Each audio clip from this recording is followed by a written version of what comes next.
सम्राट अशोक ने भारत के विभिन्न हिस्सों में बौद्ध धर्म के प्रचार के लिए स्तंभों का निर्माण कराया और बुद्ध के उपदेशों को इन स्तंभों पर शिलालेख के रूप में उत्कीर्ण कराया।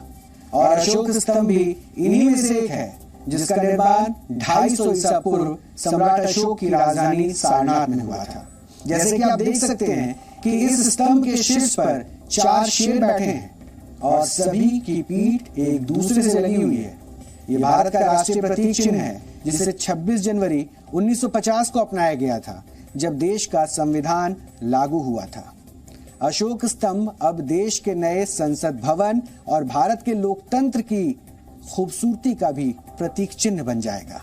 इसलिए अब आपको नए संसद भवन के बारे में कुछ महत्वपूर्ण बातें भी हम बताते हैं, जो आपको जानना चाहिए, जो आपको आपकी जानकारी में होनी चाहिए।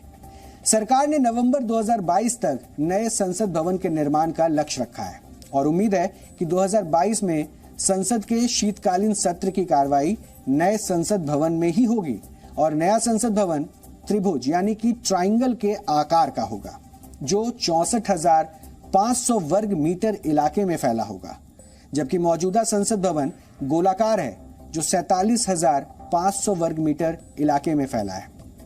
नए संसद भवन में लोकसभा में 888 सदस्यों के बैठने की क्षमता है, यानी पहले से कहीं ज्यादा, जबकि मौजूदा लोकसभा 552 सदस्यों के बैठने में सक्षम है, यानी वहां पर 552 सदस्य बैठ सकते हैं। और इसी तरह नए संसद भवन में राज्यसभा में 384 सदस्य बैठ सकेंगे, जबकि मौजूदा राज्यसभा में 245 सीटें हैं, यानी सीटों में संख्या जो थी वो उनकी बढ़ गई। और वर्ष 1951 में जब भारत में पहली बार लोकसभा के चुनाव हुए थे, उस समय देश में 36 करोड़ की आबादी पर लोकसभा की कुल 489 सीटें थी।